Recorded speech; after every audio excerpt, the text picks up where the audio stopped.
In the history of gaming, there's been plenty of debates. From Super Nintendo versus Sega Genesis in the 90s, to single-player versus online multiplayer games in modern day, conflict between gamers has always been ever-present. But one debate regarding the video game field has been around since the very beginning. My beginning, that is. In the earlier days of gaming, digital games simply just weren't a thing, really. Technology wasn't advanced enough to where you could just download games straight to your console. It was required that each game had all its information already baked in it. You couldn't write new data to its memory. Non-physical formats of playing video games definitely existed in certain unique ways, such as the Super Famicom's Satellaview service or the Sega Meganet, both from the 90s, but stuff like that is a story for another day. It wouldn't be until the 7th generation when digital distribution of games started hitting the mainstream, as the Xbox 360, PS3, and Wii each launched with their own digital storefronts. Now, I can't act like I'm well versed in any of these because I wasn't alive when they came out, never used them in their heyday, and besides the PS3 store being on life support, trying to access them now is just... But I do know that the Wii Shop channel and Xbox 360 Marketplace are held near and dear to many hearts. They had such an immense array of titles, with some more iconic ones being Castle Crashers, World of Goo, Bit Trip Runner, Super Meat Boy, just to name a few. And these storefronts were the first time many older titles were re-released via Xbox Arcade and Wii Virtual Console, which added even more value to the services. Once again though, I didn't really experience any of this. I played Castle Crashers at a friend's house a lot when I was like 5, and that's the extent of my anecdotal knowledge. Since then, digital games have become more and more common to where now, pretty much every single big game releases digitally and physically on the same day. Sometimes the digital version even comes out before the physical release, or the digital release has like 7 different versions, each with their own special doodads. We've gotten to the point where Sony and Microsoft offer fully digital versions of their consoles, making them cheaper to entice more people. It's clear there's a gentle push from the industry to move to digital, and you can find many people online debating which format is more worthwhile. I know which team I'm on in the conversation, but I believe it's important to weigh each side of an argument, so I'm gonna do just that. Now, for the most part, I've always lent myself more towards the physical games crowd, and I don't think it takes much scouting to see that. I mean, for one, I just like owning/keeping a lot of stuff in general. Again, it doesn't take a lot to know this about me. When you buy a digital game, you don't own the game, you just own the right to play it. More often than not, this doesn't make any difference, but in theory, at any point your license could be taken away, and that's no good.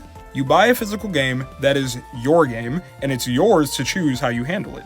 If at any point you want to sell it, it's as easy as making an online listing or putting it up at a garage sale. Trade it with a friend? No problem. And also, for someone like me, who makes videos primarily about video games, it's undeniably helpful having tangible examples of whatever subject matter I want to cover. If I'm talking about Japanese games, yeah, I could just change my console's language and get footage of games in Japanese, or I could just grab some Japanese games from my shelf and record them. How about if I'm talking about Animal Crossing, Paper Mario, PS3 titles? Not that everyone would care about this, but I personally think it adds spice to a video, and certainly is far more convenient. There's also the fact that physical games take up far less space than their digital counterparts, and I do mean far less. Look at how much space my physical version of Animal Crossing New Horizons takes up on my Switch compared to on my sister's Switch with her digital version. Put an asterisk next to this point though, because some people just have to ruin it for everyone. So if I'm singing all this praise for physical, then what's digital got against today? Well, for one, it's obviously way more convenient to just start up a digital game as opposed to physical. All you have to do is select it. If I suddenly decide, you know what? I am gonna finally beat Sonic Mania, that involves standing up and performing a cartridge switch of shame. This is a very moot point in my case, since I don't find the extra 10 seconds of walking over to my shelf and retrieving my game to be all that draining. However, for people with way more expansive game collections, I can imagine digital looks a lot more enticing when you're faced with a wall of this and told to find Mario Sports Mix. Or maybe you have a physical disability. You might not have the ability to freely walk around or something. That isn't me though, so that convenience doesn't really matter to me. What does is the convenience of obtaining the game in the first place. We truly are spoiled to exist in a world where AAA games exist uncompromised in a fully digital format, and you can buy them literally whenever you want. Whether you want the latest or oldest Mario game for the Switch, it's all available on the Nintendo eShop.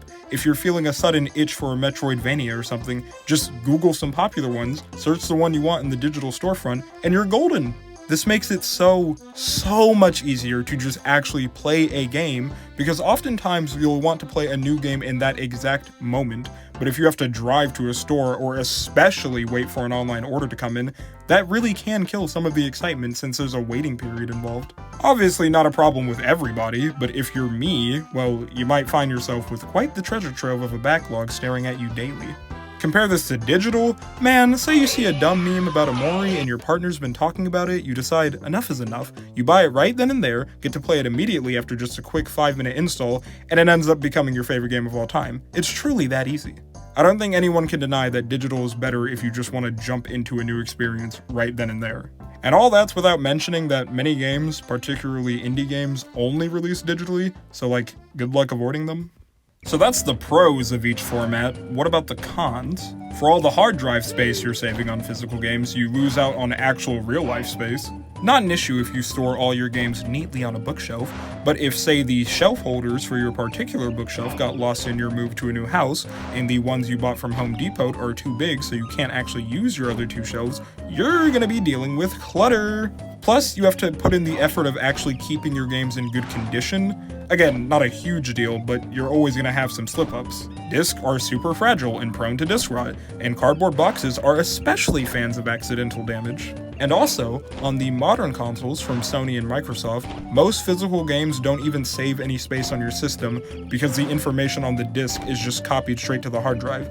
That's why many games, even when you buy them physically, still require a day one update or install of some sort. So, on PS4, PS5, Xbox One, and Xbox Series consoles, there's no storage difference between digital or physical, unfortunately. Thankfully, the Nintendo Switch with its cartridges still are read-only, so the storage saving there is definitely a fair point towards it. The cons of digital games, obviously a lot of the antipodes of physical's pros. You can't resell them easily or lend them to a friend, you don't actually own them, they're not tangible. But besides those, I can't really think of any. I will say, normally, if you're trying to buy the big boy newer titles, in my experience at least, it'll almost always be cheaper to get it physically than on digital storefronts. Using New Horizons as an example again, I got this game brand new for $12. $12! Buying this on the eShop will run you $60. That was obviously just a super lucky break, but really, take most games released in like the past 2 years. Brand new prices, and definitely used ones, are lower by a pretty substantial amount. That's definitely a point towards physical. Even with that, I definitely think in this day and age, there's probably a stronger argument to be made for getting digital games. It's not like you won't find deals on digital storefronts, you truly can pick up some amazing titles for super cheap. And the PC game market, that's pretty much entirely dominated by Steam. Physical PC games are practically non-existent. If you're a big PC player, you're already comfortable with digital games. Most modern gaming PCs don't even have disk drives at all. You're still gonna get all the major Xbox releases with their Play Anywhere initiative and Game Pass. Most of PlayStation stuff now gets PC ports. Anecdotally, I've seen a good chunk of people online who only use a gaming PC and a Switch because that'll cover pretty much every single game out there.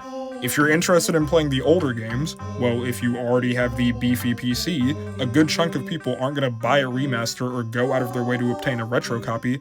They're just going to emulate whatever older game they want to play.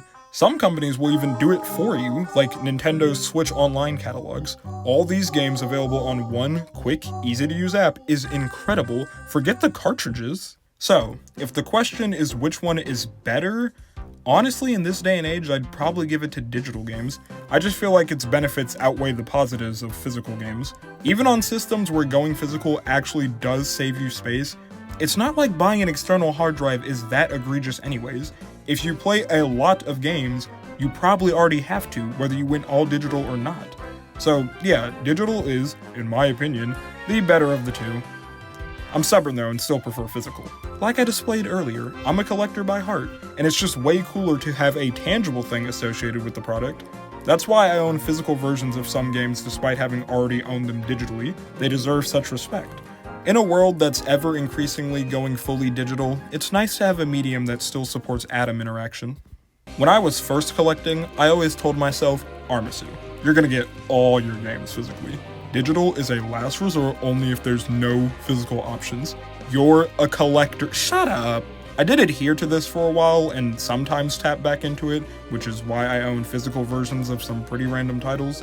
And while that lust for physical is definitely still prominent, I don't simply ignore all the pros digital has to offer anymore. Play games how you want to play them. In my case, I prefer physical, but still happily dabble in digital because neither format is best for all scenarios. Just take both.